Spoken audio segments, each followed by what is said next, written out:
आज गौतम बुद्ध नगर के गांव रामपुर बांगर में भारतीय किसान यूनियन कृषक शक्ति द्वारा बैठक का आयोजन किया गया, जिसकी अध्यक्षता संगठन के राष्ट्रीय सलाहकार निरंजन गौड़ एवं संचालन जिला अध्यक्ष हरिओम सिंह द्वारा किया गया। बैठक में संगठन विस्तार करते हुए गांव निवासी धर्मेंद्र कुमार मैनेजर को राष्ट्रीय संयोजक शिक्षक प्रकोष्ठ, मुकेश भाटी को प्रदेश प्रवक्ता एवं कर्मवीर को जिला सचिव गौतम बुद्ध नगर नियुक्त किया गया। इस दौरान राष्ट्रीय अध्यक्ष अमन ठाकुर ने किसानों को संबोधित करते हुए कहा कि गौतम बुद्ध नगर में किसानों से संबंधित समस्याओं को लेकर हम लगातार आंदोलन में हैं। 10 प्लॉट 2013 के कृषि कानून को लागू करने एवं यमुना विकास प्राधिकरण के अंतर्गत आने वाले यमुना एक्सप्रेसवे का बकाया 64.7 मुआवजा, स्थानीय नौजवानों के रोजगार आदि निम्न समस्याओं की लड़ाई को हम मजबूती से लड़ रहे हैं। आने वाले समय में कृषक शक्ति एक बहुत बड़े आंदोलन की शुरुआत गौतम बुद्ध नगर में करेगी और ये लड़ाई अब की बार आर पार की होगी और बहुत जल्द इसकी घोषणा की जाएगी। अमन ठाकुर ने बताया कि बहुत सारे लोग अन्य संगठनों को छोड़कर कृषक शक्ति संगठन में अपनी आस्था व्यक्त कर रहे हैं। लगातार संगठन का परिवार बढ़ रहा है। इसी कड़ी में आज भी बहुत सारे लोगों ने संगठन की सदस्यता ग्रहण की। जिला अध्यक्ष हरिओम सिंह ने कहा कि क्षेत्रीय किसानों की समस्याओं को लेकर बहुत जल्द हम एक बड़े आंदोलन की तरफ जा रहे हैं। सभी क्षेत्रवासियों से अपील है कि अपनी समस्याओं के लिए संगठन के कंधे को मजबूत करें और अपनी लड़ाई को आत्मनिर्भर बनकर मजबूती से लड़े। संगठन पूरी ईमानदारी के साथ आपकी आवाज को मजबूती से बुलंद करेगा। बैठक में मुख्य रूप से राष्ट्रीय संरक्षक HP सिंह छोकर, राष्ट्रीय मुख्य सचिव विजयपाल गौड़, राष्ट्रीय सचिव बंटी भाटी, राष्ट्रीय सचिव युवा Rajiv Sharma, advocate Ekansh Soni, Keshav Agarwal, Pramod Bhati, Ashok Bhati, Virendra master, Kiranpal Pradhan, Mukesh Bhati, Vivek Bhati, Yogesh dealer, Sonu Bhati, Ajay Kumar, Jaipal master, Ajit master, Devendra master, IK Sharma, Sohan Singh, Jagpal Singh, Deepak Bhati, Faleda, Pawan Bhati सहित सैकड़ों लोग उपस्थित रहे। बुलंद समाचार डिजिटल के लिए गौतम बुद्ध नगर से चैनल हेड केशव अग्रवाल की खास रिपोर्ट। उसको आप अच्छी तरीके से जानते हो और हम लोगों ने महसूस भी किया। मेरे खुद के बड़े भाई उस आंदोलन में जेल गए और किसानों के साथ हर तरीके का प्रयास हम लोगों ने मजबूती से किया।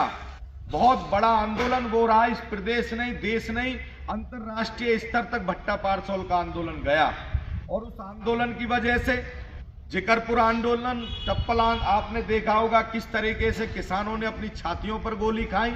इन सभी आंदोलनों को देखते हुए तत्कालीन सरकार ने महसूस किया और अभी बहुत सारे ऐसे मुद्दे, जिन मुद्दों को लेकर के हम किसानों के बीच जा रहे हैं, ये बहुत अच्छा विषय है कि हम लोग आपस में बैठकर के विचार विमर्श कर रहे हैं।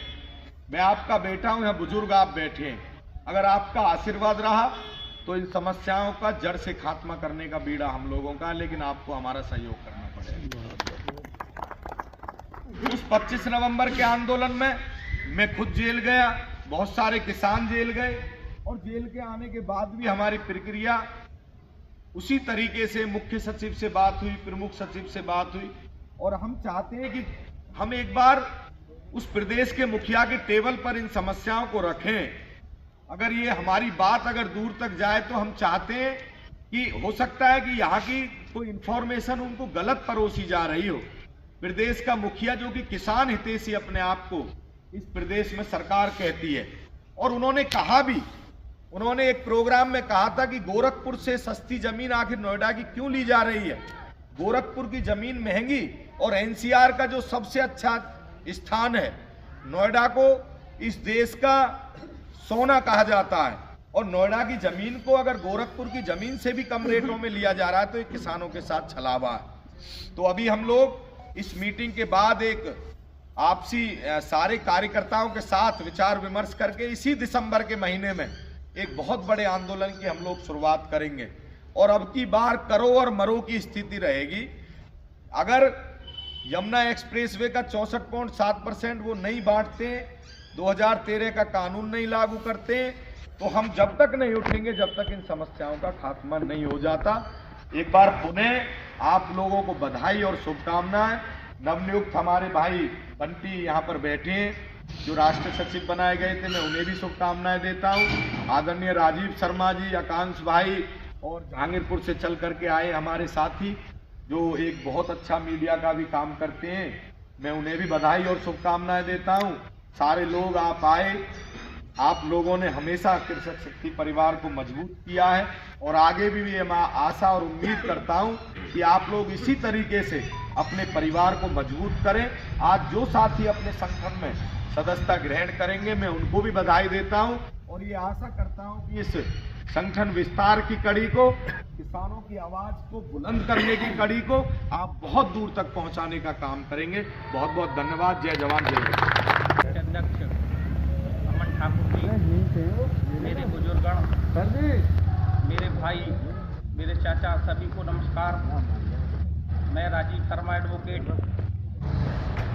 राष्ट्रीय अध्यक्ष जी ने मुझे एक छोटा सा पद दिया है राष्ट्रीय सचिव युवा मोर्चा से, जिससे मैं गरिमा को बनाए रखते हुए यूनियन में अपना समय प्रदान करूंगा। और मैं चाहता हूं कि सभी यूनियन को आगे बढ़ाने का कार्य करते रहें, कठिन परिश्रम करते रहें यूनियन में।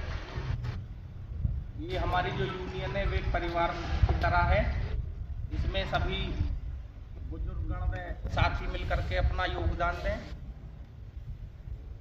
कोई पद किसी ने लिया है तो उसकी गरिमा को बनाए रखते हुए अपना कार्य में से थोड़ा सा समय निकालें यूनियन के लिए भी, और परिवार को बढ़ाने का कार्य करते रहें। और जो भी बन सके वो मेहनत यूनियन में करते रहें। धन्यवाद।